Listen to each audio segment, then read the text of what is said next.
What's going on, everybody? It's your boy Reasons Brown here, founder and curator for a Honeycomb Experience. As you guys know, May 15th, we're opening our first art gallery right here in Gastonia, East Ridge Mall. And with us today is our first painter, Tiffy Inks. She's definitely a beast. We're excited to have her. So what we're going to do is every time a painter come in, we're going to introduce them. We're going to have an interview so you can get to know more about them. I apologize. So let's get to it.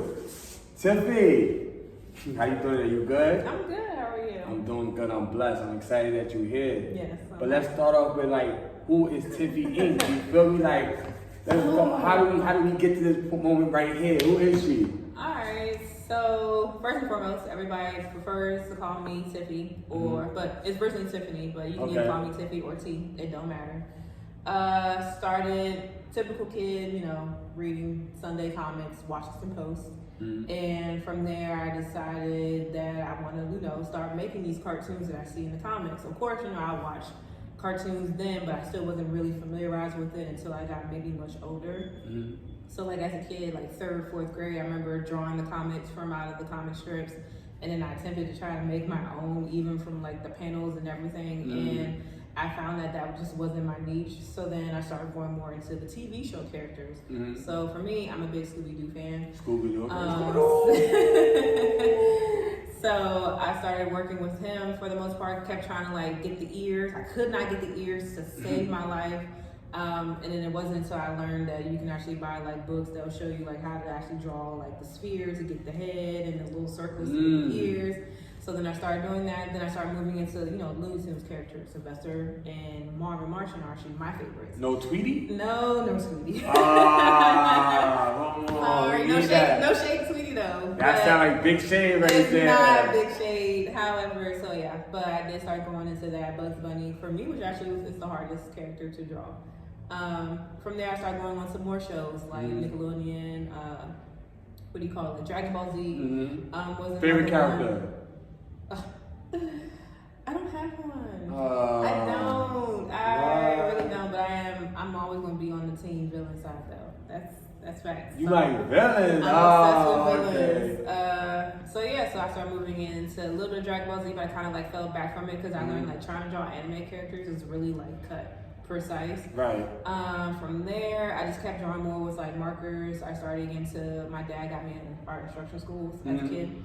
And I learned how to paint with other mediums like watercolor, charcoal. They teach you even the old school how to write calligraphy. With the ink pen, you got to dip the pen, which is very hard. But I actually learned to love that more than I did with actually drawing. So I was actually the person writing on the invitations, writing your name on the top of the business cards, all of that. That was me.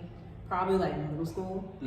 But what's your favorite medium though? My favorite medium right now is painting. I like acrylics preferably. Okay. But markers is and always will be my first love. That's where a lot of people know me from first.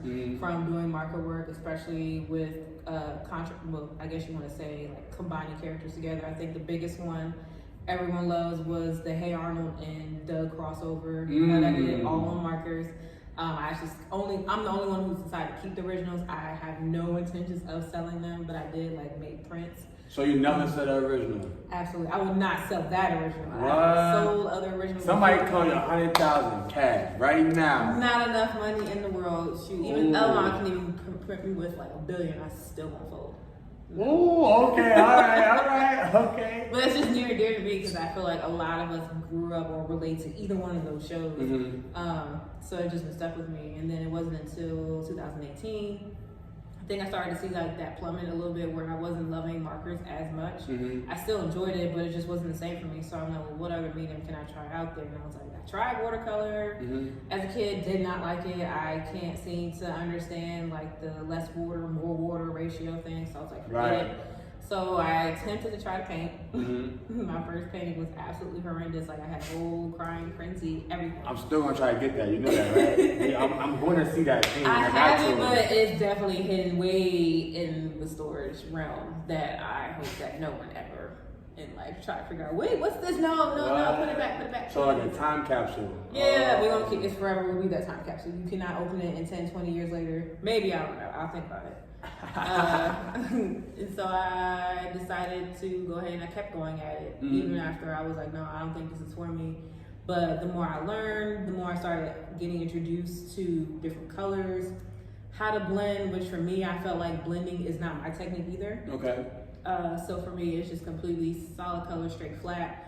I'll do shading and highlighting, but it's not like I'm gonna blend the colors together. No, I kind of like have like a little, I guess you want to call it instructions on literally how I sketch it out, and I'll literally do like the paint by numbers. I will literally I'll mark it so I know which section I will use just one color, and then which section I'll use just for shading, and which one for highlighting. Yeah, I kind of do that too, like try to split up into sections, and I think that's one of the goals that I'm trying to learn like this summer into like my art, like the whole blending thing, because I be seeing some art where it's like, that's fire. Yeah, I commend people who can do blending because it is definitely something that you have to literally keep practicing over and over and over and over again until you get it right. Very tedious.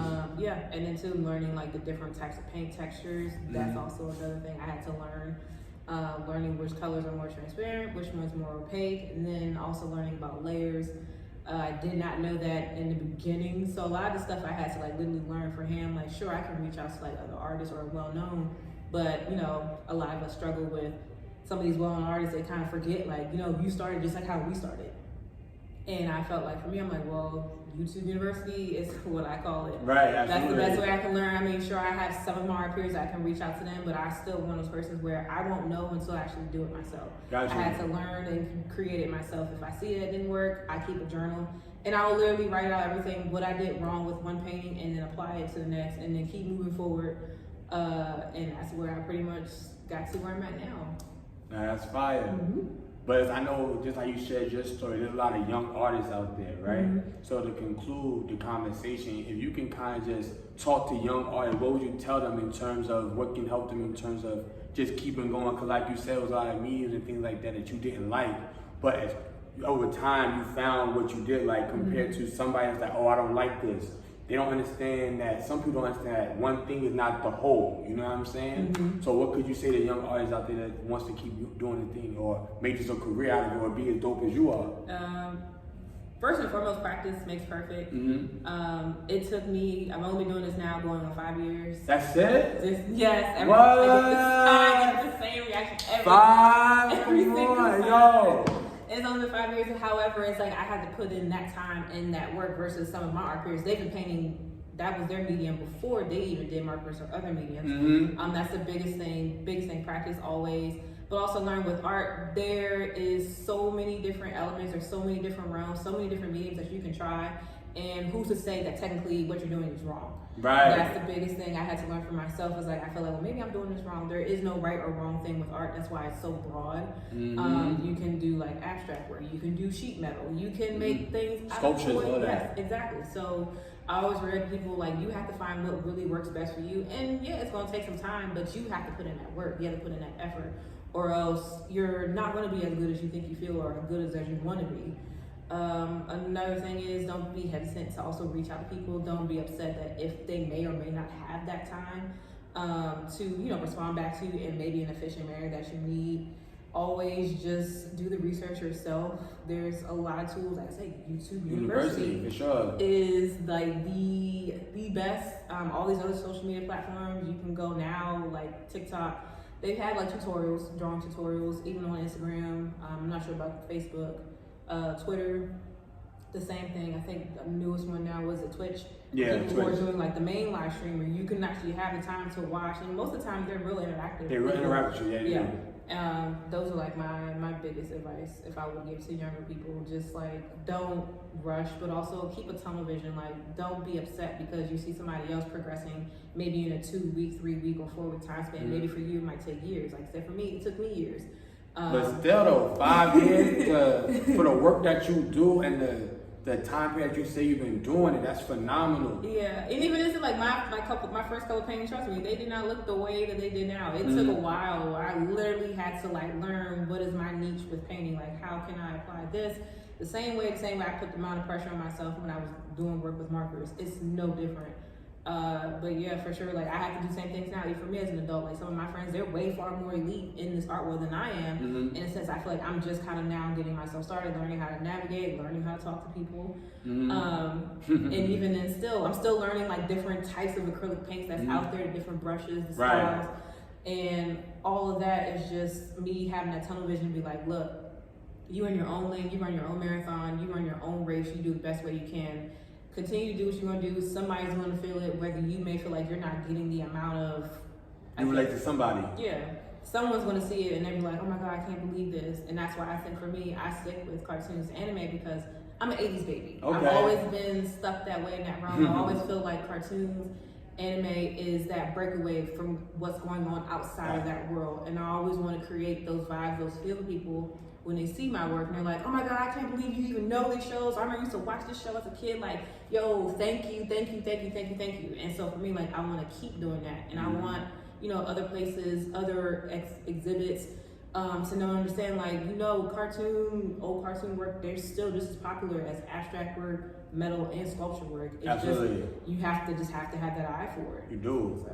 I mean, the biggest thing that I got from what you just said, it sounds like you need to have a goal, but also a pace. You know, because, and I say goal because, like you say, you gotta have a tunnel vision. You gotta know where you want to go, know what you want to do with it. But at the same time, if you know what you want to do, you don't have to worry about getting there at the same time as everybody else. Yep. That's the pace, correct? Correct. But now you definitely dope. I appreciate you. We excited. Thank you. May 15th is going down. All right. Reasons Brown Hair, Tiffy Inks, a honeycomb experience. We'll see y'all soon. All right, y'all. Be easy.